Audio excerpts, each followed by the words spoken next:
Yes, yo, you already know how we do it. To bring back to you the vibes, intellectual conversations, dope narrations, analysis, and dissection of some of the most dope conversations of our celebrities and trending topics across social media. And you know, I don't do it alone. I have with me the beautiful Kofo. Kofo, where have you been? Because he just dips and we didn't see you. My darling, I don't know. I've just been everywhere, work and everything. You know now. You know how it is here. You know. Even though you've been seeing me once, but then it's just work and How everything. did you make it down today? Because the traffic, the rain and the weather was like, Kofo, do you I'm like, really exactly. do you really want to It's get one up of from those this days where bed? you And just I'm want to like, sit at home and just and I'm see. like, this tea time amazing audience. I'm very sure they will see have your to face give them again. Okay, so remember you can join the conversation by calling in on 09098408408 to share your opinions on trending discussions. Now, moving to our first story, Nollywood actor Kalu Ikeagwu told an Ikeja High Court how his estranged wife Ijoma allegedly deserted their matrimonial home and denied him sex after welcoming their son. In the street, he is seeking a dissolution of his 6-year-old marriage to Ijoma. The actor is also seeking full custody of his 3-year-old son and 10-year-old stepdaughter. He said his wife packed out of his matrimonial home and sent him a mail that she was on her way to her father's house in Enugu. He, however, said, contrary to her claim, he later saw her at the Murtala Mohammed Airport with the children after some days. Ikeagwu also debunked the claim that he sent his wife and kids out of the house and failed to provide for their upkeep. The petitioner also said he was not aware that his wife lost a pregnancy due to a sexually transmitted infection while they were together. What do you think? The last line is making me have so many questions. I'm trying to understand why the woman would act like that. But do you think there is any excuse to just up and take your children without telling your husband and just dash off? There are a lot of excuses. Okay. But I think the best thing is to get well-detailed information from both parties because marriage. You see, at this point here, I don't even want to put my mouth in somebody's matter anymore because you don't waste your time. I'm like, these people, there are different stories every day. We hear different things every day. And in their own situation, I feel for the man to fight back and want to, take full custody. Yes, of the children and all of that, definitely, it feels maybe there's nothing on him. Do you understand? Before a man can actually want to, fight for custody. Or don't you understand? Probably because he knows he has the power and the connection or something. I feel mostly in marriage, women have more power when it comes to things like this, because if you get a good lawyer, actually, that's very important. But at the same time, the woman always have more power. But taking full custody as the man, I think. I don't know about that. You do not subscribe to that. But what about the sexually transmitted infection part? I mean, if you were the one in her shoes and you find out that your husband that you are faithful to and, are married to you with 2 vows is that not enough excuse? Yeah, I'm asking to you. pack your bags and leave. And run. Actually, now, we see little things as things that are red flags. There are these things we call red flags these days. Yeah. And we're like, once you see the little red flag, you go. Just stand up and go. Believe me, a lot of people are going to be on the streets in few years to come because nobody's going to be married if we keep on saying, okay, this red flag. Nobody's perfect. Yeah. Life is not perfect. And I'm not going to justify any fact that a man is a cheat or anything. Everybody knows I'm against that part. Yeah. A man being a cheat, you have no excuse to cheat. If you cheat, come out plain. Do not give excuses. Do you understand? So if that infection was... Because I mean, it now begins to look as if, okay, that's part of the reasons why why she denied him sex and everything. I mean, he actually did say that she poured him water while he was sleeping. And I'm like, why? Why? No. Why would you be so petty? No, but then it's something. I feel something you can do too, Ele. I feel it's something I can do. I don't have to be violent about it, but for real, I can be that petty actually. Like this you just man. Wake up, you just look at him. Yes, at him. no. Cold water. Actually, should not carry the other. He should not carry any deadly. This thing. Just cold water. My dear, it's something I can do, but in this situation, I feel the marriage is about to collapse, and what the man it's already collapsed, and they should let it go. Now, it then brings in the issue of custody. If the man did actually was a cheat and he did infect his wife with an STI and STD, or the likes, I feel the woman has every right. I feel I'm now on the woman's side. The thing now is, what do you? I don't know much. I think maybe doctors in the house can call in, and probably people who are more enlightened in this area can. This thing is something that, anyway, for a woman to actually blame her husband for transmitting that kind of disease, I feel like she's 100% sure of herself. Yeah. Because it can be from any of... it's basic. Just go for a test. I will know who it's been in longer. And exactly. I think that's just the easiest thing. Just go. We'll know who's been in longer. Let's know. But, women would not like to subscribe to that. Once the man gets it, like, once you start feeling, you feel like this person is your husband, this is the person... You are always having sex with. So, obviously, that's who it's from. So if you're a man and you're cheating, you have to be aware that there's somebody at home who is being loyal to you. So not to tamper with that person's feelings and all. You have to be careful. You don't just sleep around or... I mean, it's one thing to be a cheat. And it's another thing for you to jeopardize the health of the person who is being loyal to you. That's the thing. You have to be very considerate. And the woman actually has every right. At least she has children to take care of and all. Yeah, she has herself to think about. The way she did it, it sounds like all these new Lagos girls kind of style, like, I'm going to move on, darling. I'm moving on. Reminds me of Burna Boy and Steph London's old drama. And I'm like, you give me drama, and I'm like, in the next 30 minutes, I've moved on, man. Just go, go. On to the next person. I'm in a new Maserati. Yes, girl.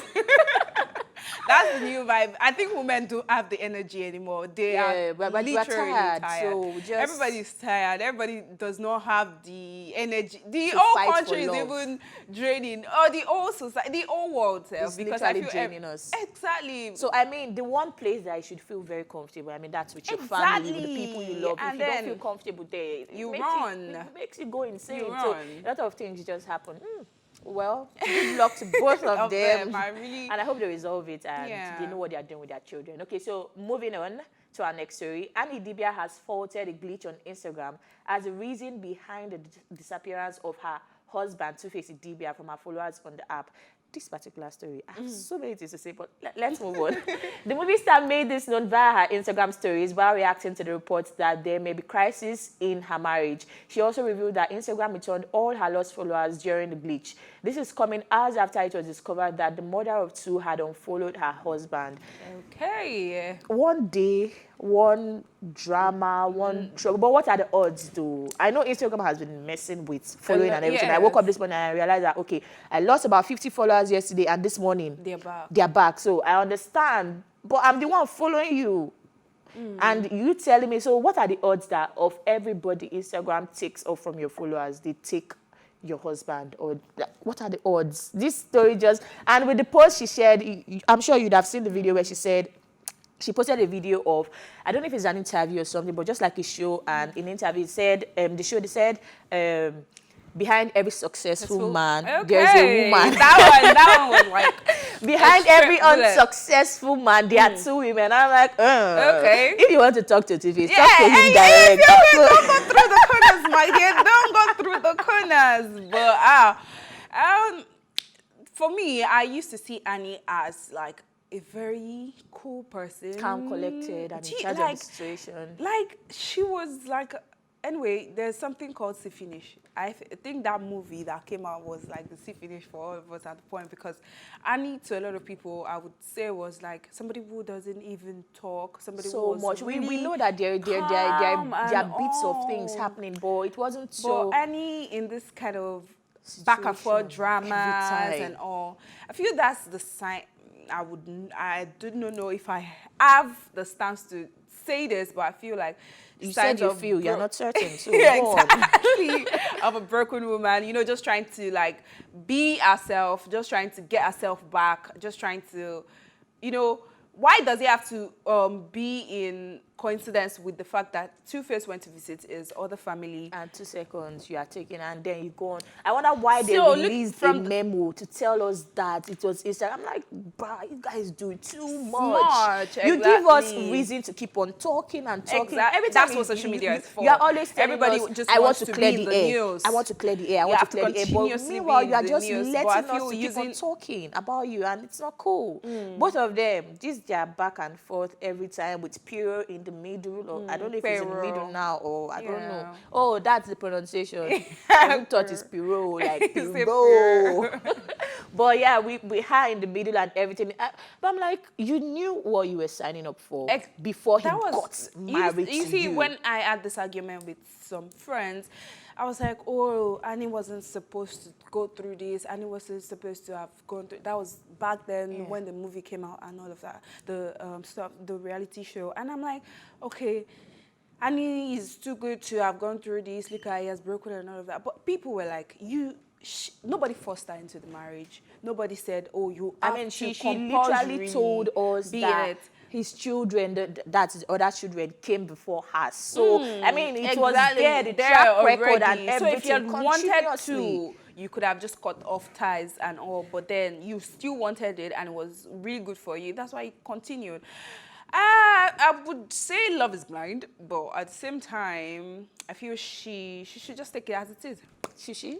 I don't know. I mean, it's been long coming, and like people always say, and people have always been saying, she knows what she signed up for. And I feel at the same time, might be wrong, but I feel the societal perception of you need to fight for your home, you need to maintain that guise of, okay, it's a perfect family, okay, we have issues, but we are still together. At times I just feel that letting go is actually the best way to be okay. Should let go. The world will be a better place instead of staying in where you're not happy. I mean, if you're letting go and you're finding someone else.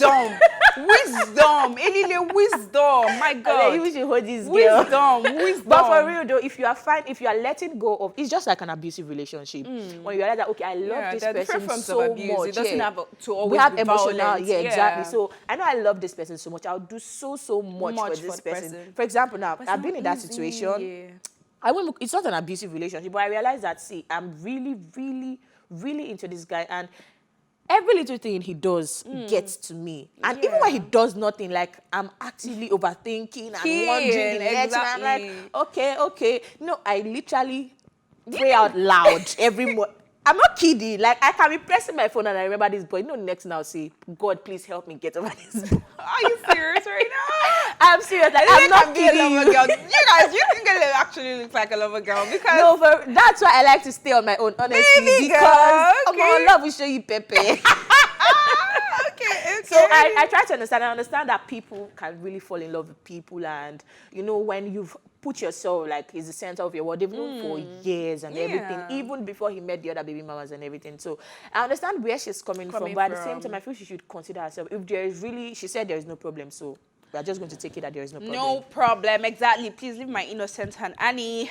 Okay, I'm rooting for them big time, and that's one marriage that you actually love. Yeah, I love it. And then I love the Oh wait, no. Not like I don't love it. I love the old glamour part. Let me say, yeah, I like the old glamour part, but I'm not sure I'm ready for the drama that comes with it. Nah, I'm not. Okay, so you know we didn't go through the normal routine, but right now we're about to bring to you the trending videos of the day. So here's our first trending video. Enjoy. So today we are going to learn the alphabets, yeah? So this is A, this is B, this is C, this is D, this is E, this is H, this is H. So if you want to write paracetamol, you go paracetamol. And for those who like spice, you can add a little spice to it. Yeah? Guys, so today we are going to learn the alphabets, yeah? So this is A, this is B, this is C, this is D, this is E, this is H, this is H. So if you want to write paracetamol, you go paracetamol. And for those who like spice, you can add a little spice to it. I don't know, doctors, like you said, it feels as if maybe they went to school to learn that part. Because once you take that, once you take your prescriptions to the pharmacy, they understand it. And I'm like, what did they write here? What is this? sometimes I have to understand like, if maybe the doctor is my friend or something, I'm like, please, can you just spell out what you wrote here so that the pharmacist doesn't get, no, don't worry, they will understand. Really? I'm like, is it the eyes I have that these guys And have? it's all of them. It's funny how it's all of them. But really, doctors, I really need to get an answer to this. Do you guys go to school to learn this particular writing? Or it just comes naturally with the profession? Because it's... I don't understand. I have friends and their handwritings are so beautiful and nice. And when they're writing, I'm like, really? Is this you? Do they even have really good writings naturally? Yes. No, I have a friend that has a very, very good writing, a girl. And when I bring, I'm like, Charlie, that's what I'm like, Charlie, is this you? Are you sure that this handwriting here, you're the same person that wrote here? I'm like, how? Why do they always do that? And the drugs don't even come like that. Like, on the drugs, you have clear writings. And then the next thing, you're like, antibiotics 1.0 something gram, and I'm like, was that what they wrote in this place? Are you sure it's not another language? You guys need to do better, actually. You guys need to show us your it's not our own business. As long as the pharmacist understand and they are giving me the correct drug. And sometimes I'm even always scared because I'm like, would this person understand what they wrote here? But next day you're just like, give me Biodun of something. I'm like, okay. Okay, as long as you understand, it's fine. Okay, so moving on to our next story. Biodun Stephen has lamented the conundrum of Nollywood filmmakers. In an Instagram post, the filmmaker shared the near impossibility of satisfying the Nigerian audience. She wrote, when you tell comedic stories, they complain, it no just makes sense. When you tell juju stories, see how they are projecting us. When you tell romance stories, this love no dey realistic. When you tell dad human angle stories, I beg nobody won't they cry. When you tell stories to just entertain, which kind nonsense be this? When you tell dramatic stories to dry self, with the Nigerian audience, you can't get it right. You can't win. So dear filmmaker or actor, put in your best foot forward and know with your chest, say you gave the film your all. It's the way she's typing it for me. It's a two-way thing for me, actually. Okay. Truly, I feel Nigerian audience are insatiable. Do you feel it's just Nigerian audience or humans generally? Exactly, because sometimes we complain of foreign movies too. Yeah. Like, there were really amazing foreign movies that you still see Nigerians say, that ending was terrible. I'm a big Nollywood critic. Trust me, I already told you that this is your fault, so I want to hear what you want to say. Very, very, very big Nollywood critic. My friends, when they recommend movies for me on Netflix and I ask them, is it Nollywood? And then they're like, yes, but it's really interesting. I'm like, if you know it is not interesting, if I waste my data, don't make me waste my time. You are going to subscribe for me. Trust me, and you would. Because I won't take it. I'm a big Nollywood critic, and I really feel like Nollywood from before is doing better, and I feel people are getting to accept that. Yeah. There are a lot of movies we've accepted in recent times. A lot of directors doing better and producers doing better than way before. Me as a Nollywood critic, I still have my Nollywood favorite movies. Like I can mention 10 Nollywood favorite movies of mine. I know Lottery is one. Am I correct? Definitely. And that being from Ebony Life, that's like the best thing I've seen Ebony Life produce. A lot of people have taken PlusTvAfrica over Lottery or something. But talking about Biodun Stephen, I feel I do not know what initiated this particular post, but I feel like this is, she has movies in cinemas now. So it's not as if she's actually small. So exactly, she's not. She has done a lot. She's literally not struggling, like the perception of struggling. Obviously. So, but the thing is, I feel they expect the kind of acceptance she's expecting, she's not getting that particular acceptance like maybe other movies.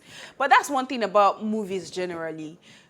You sometimes you list as King of Boys. I don't know if you watched Kemi Adetiba's backstory where she said she was least expecting. She had many flaws. Even during the premiere, the movie wasn't ready. On the day of the premiere of King of Boys, it wasn't ready. The movie wasn't ready to be displayed.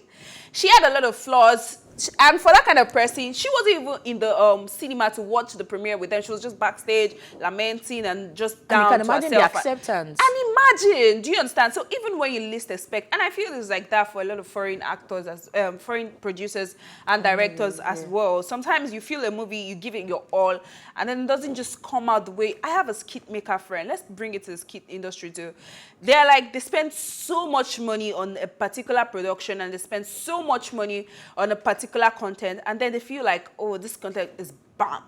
It's going to blow. And then next thing, you're having just 2,000 likes when the one you least even spend anything like in, 20, and you're 30 seconds, it's blown and you're everything. having so much likes and forwarding your skits and all of that. I feel it's just the same thing for the movie industry. Sometimes you just feel like, okay, I have spent so much on this project. This is how much revenue I'm expecting. This is how much profit I'm expecting. This is what I want to get. But it doesn't just work like that. And there's something in market known as know your target audience. Know what they want. Don't overdo it. And at the same time, don't do less. Don't be mediocre. Exactly. Do something of good quality and do exactly just what you said. Just give it rest. Know your target audience. Don't overdo it. For me, I know we're not criticizing movies currently, but for me, I feel Blood Sisters was an amazing movie, but at the same time, I think they overdid it a little bit. For me, I still haven't so, but seen people still accepted it. Do you understand? There are still people who would love go that. Crazy over it. Trust me. When I saw people's comment, and I'm like, okay, this is not my part. Let people just do their part. But we all have what we like. Exactly. I mean, there are people that love the movies regardless. Exactly. I mean, look at Doctor Strange. Strangers is doing Doctor Stranger. Is it Stranger or Strange? Doctor Strange, the Multiverse of Madness. I'm like, the comments and everything. People are like, it's not good. People are accepting I'm the like, movies. okay, I watch it and I'm like, boy, I like it. So I feel it's a thing of perception. Not everybody is going to accept Just 2 it, movies and that's in the fine. cinema currently. That's I feel good. those movies are doing great numbers. And another thing is bringing out cinema movies. You need proper timing, and these are things that they also know themselves. They need proper timing. You look at times when you produce movie and time, the kind of acceptance it will get. Imagine producing a blockbuster movie in December. Trust me, you're making your money.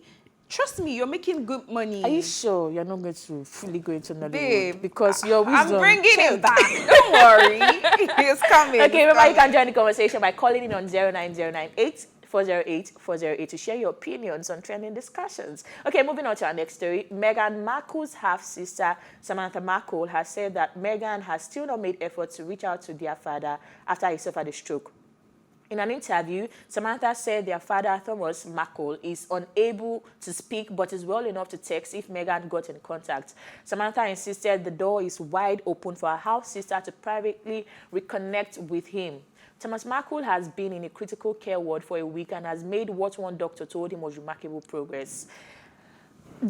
Whenever we talk about the Markles and Meghan Markle, and whenever we talk about their stories, I always wonder, like, this is one of those situations where you say family is not really your best support system or something, because this is since 2018 is when she has been in a rift with her dad and everything. And I mean, if he has a stroke and it doesn't propel you to want to reach out to him. We know how strokes are and everything. We know that 2 seconds it can deteriorate and one thing or the other. So if he has a stroke and you still don't reach out to him, how deep is the rift? Exactly. Because you know he said he was supposed to walk her down the aisle and he didn't show up. He said he had a heart condition and everything. So I feel that is another thing. That is one thing she has not been able to get over. So but that's been a long time, and I feel at this point, I feel it's just maybe there's more to it. There's definitely more to it. Because even when she put out during the interview that she said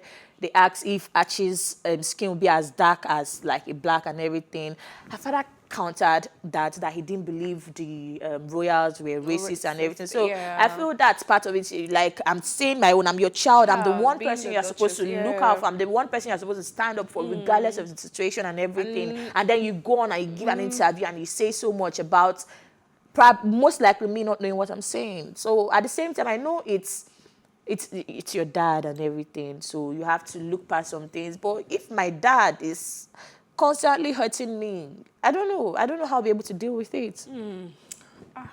But This one is I dicey. I don't want to do the African settings. This one I is don't dicey. want to, since we are not talking about the African settings, because Of course, we have to bring it back home. Please, if we relate are it to bringing us. it back home, therefore don't call it come out. So you have no, if I don't reach out. But we have situations like that too. People who don't look back.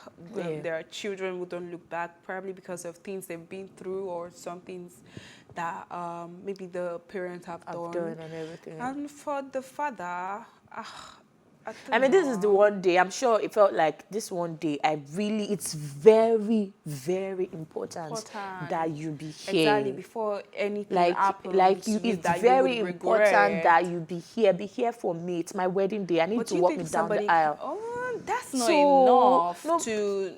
It's relative. The way we perceive things is very relative. True though. You know, the whole rockers, social media frenzy and everything concerning their marriage and everything. So then making it seem as if, they said the royals, they were insinuating that the royals weren't exactly pleased about Harry's choice and everything. And then it turns out that my dad as well, it's seeming as if my dad is not in full support or he has an issue with me. So I feel if everybody's against me, my family should be there for me. And when my family is not there for me in a situation like this, when I'm under the heat from everybody, every angle, it might just create a depth so deep, and coming out from there it's difficult. And all of that.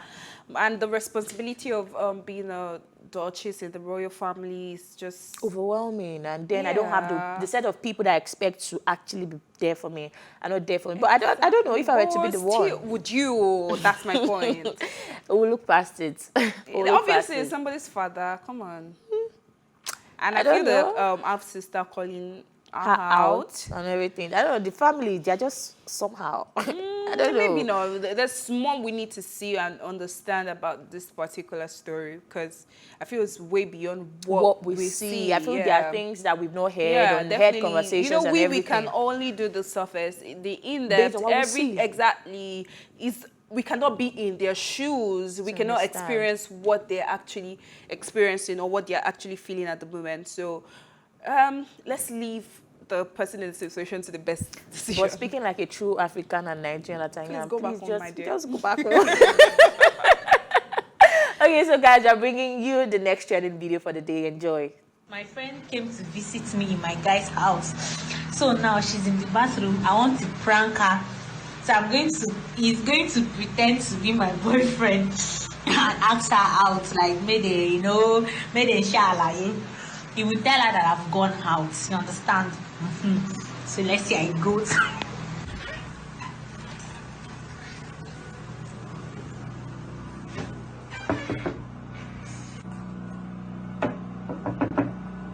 Who is there? Babe, are you still betting? Can I come in? Are you still betting? Can I come inside? Can I come inside? I don't understand. What for? Your friend is out now. Let's cash fund, you know? No, please. I don't like that. Even if you're joking, it's respectful. No, now I'm serious now. I've been crushing on you since you came into the house now. Please, just 10 to 5 minutes. We are done before she will come back. Are you mad? What kind of nonsense is that? I don't like all this kind of play. I don't like it, please. I don't want to insult you. Please, I don't want to insult you. Calm down now, calm down. This thing is me and you that we enjoy Stop it. it now. Stop it. I'm naked. You want to come inside? See, okay, see, I'll give you 20,000. What do you say? I'll give you 20,000. I'm not in for that. Please stop it. I want to go home. Okay, babe, see, okay, 30K. Huh? I'll give you 30K. Please, sir. I don't like this. Calm down now. This thing is me and you that will enjoy it. Okay, see, 50,000. 50,000 before you go. Cash. What do you say?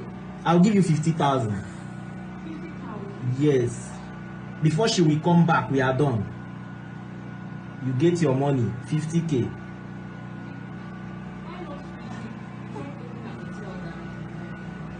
Don't worry about the hotel. Yeah, will be okay. You know, hotel is very far. Let's use yeah. Before she come back, we are done. You need to be careful about it. I don't want her to find out. No problem. She won't find out. Abi, you are the one that will tell her.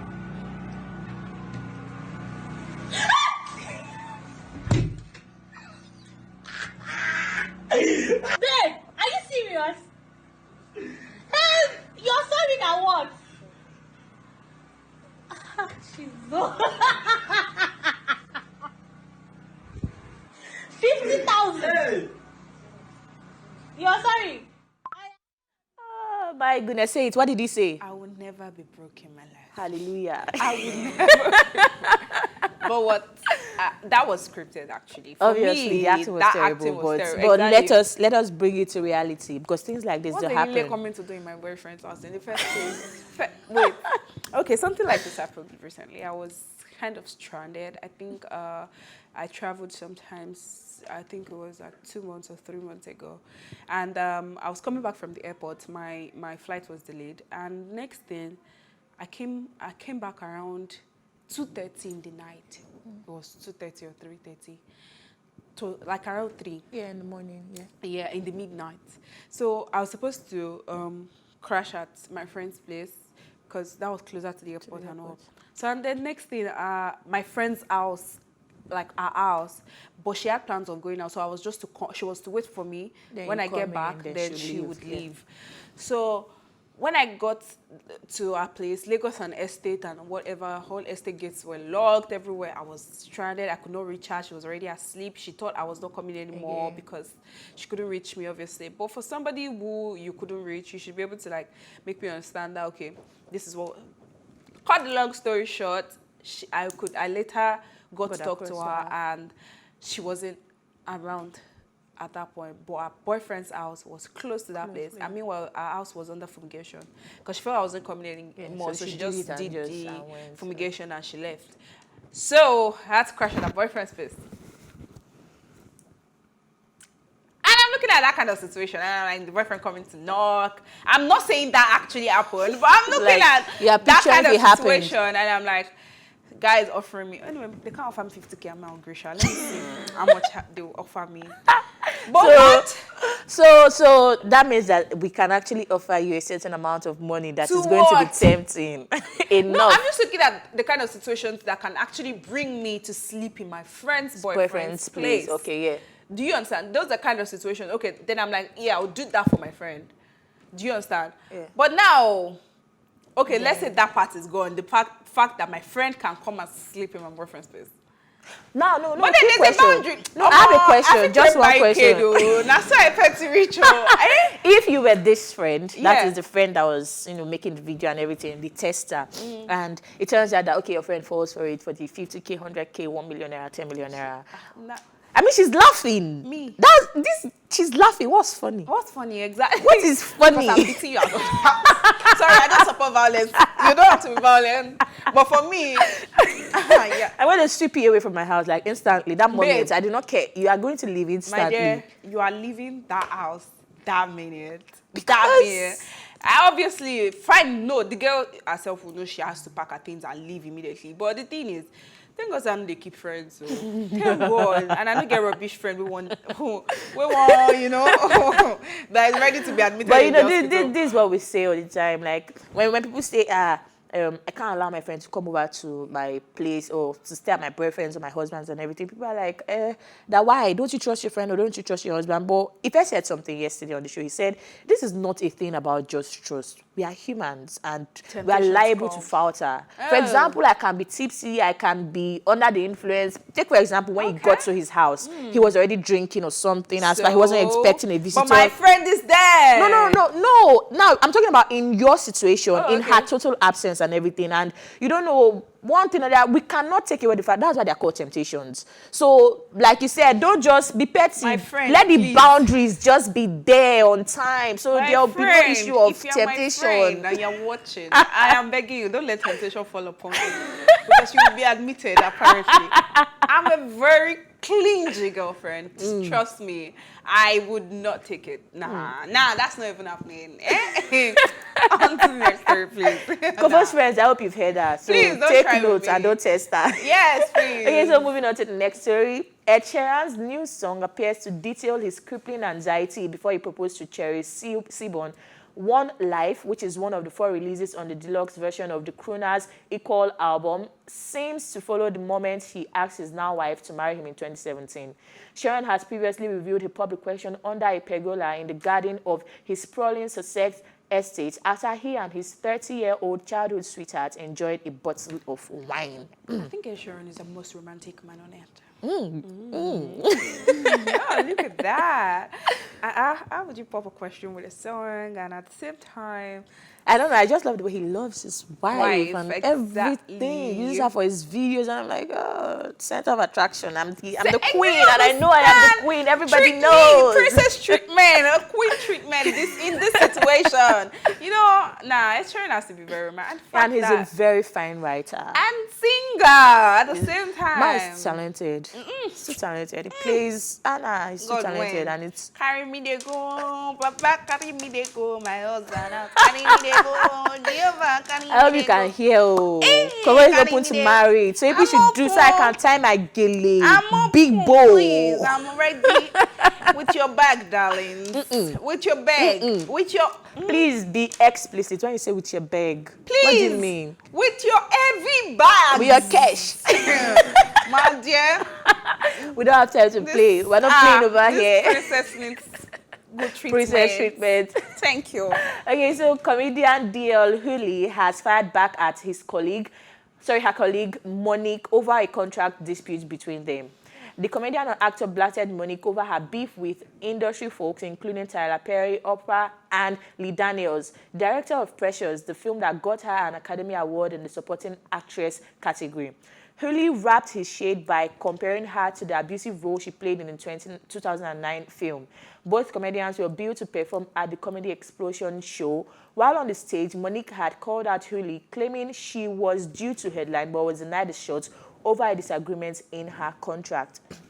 So the backstory of this is that Monique being the headliner, you know, that means she performs last and everything, but she wasn't exactly allowed to like perform last. And Huli is like, they have an issue on, like, they have this rift between them, and so he's like, he's not going to perform in a show that Monique is going to be on and everything. So he said he looked past it and he got there. I'm like, what is you're not going to perform on? That's just a question. For me, I don't, the other thing about the headline and everything, if it's stated in the contract and somebody is breaching it, then you look for who is breaching it. I don't really think it's about Huli in this situation. It's more about the organizers and the show promoters. So they know the way they set it, and you know the contract that is binding. So if they are not following what is in the contract, then it's not about him. You know. But my deal here is him saying he won't be on the same show with her because you're having issues. Can that be you? No, because, that can't be me. I'm getting paid. But you know it happens in Nollywood actually, where they say, okay, I'm not going to be in this with this particular person and everything. That happened in Nollywood, but for a 10-minute show or comedy show. Okay, now let's assume that you are the organizer and we have two very big names. Okay. That you want to be on the show, and this person tells you, I'm not going to be on this show if this person is on this show, and the other person is ready to, regardless of the situation, be on the show. Who are you going to pick? And let's assume now this person telling you I'm not going to be on this show because of this person's on the show is like the bigger name, something. So what's going in that moment? What's going to be your moral standing? Let's assume. Let's bring it home. Let's say somebody like I really do not want to. No, I don't want to use the big ones. Let's say Borna and Borna is big. Sorry, but like let's say Borna and Fave. It's no shade, but like we know that they are. That distance is different. No, but okay, it's too far. All right, simple and short. Davido and Wizkid, both of them want to be on your show, and one says they are not going. Who are you going to pick? So Wizkid is saying he's not going to be on the show because David is on the show. And both of them pull crowds, so it's going to be close at the same time. That's too close. Okay, still, I'm going to ask you. I'm going to ask you again. I'm going to ask you. Okay. I'm going to ask you again. So Mayokun and Wizkid. I think that's closer. I already know you pick Wizkid because we know your love for Wizkid transcends boundaries. But why would Wizkid say he's not going to be on? Okay, let's even be in a real life situation. Let's say, okay, Wizkid and Ricardo, there's a rift between Wizkid and Ricardo. And I'm like, okay, and Wizkid is like, It's not coming on the show if Ricardo is going to be on the show. It's okay. It's okay. I already know who you're going to pick, so that's why I'm asking, because I know who you're going to pick. I don't know why you're not coming out direct. But then, Okay, so guys, it shouldn't be like that, though. Right, just professionalism I'm over getting sentiment. paid. And that's I'm the not most in important anybody's business or anybody's bag. I'm in my bag. Right, so this is where we draw the curtain for today. But thank you so much for watching. As always, remember you can follow the conversation on social media with the hashtag TEATIME. And remember you can catch up on all our previous episodes, including this very one, and all our exclusive content by subscribing to our YouTube channel at PlusTvAfrica Lifestyle. And you can also watch TEATIME on R2TV and in London on Ben Television and StarTimes channel 308. A big thank you goes to my girl, Kofo, for being with me on the round table and, of course, the entire production team. Thank you so much, my viewers, for watching TV Africa's TEATIME. My name is Elile. Peace out. Peace out.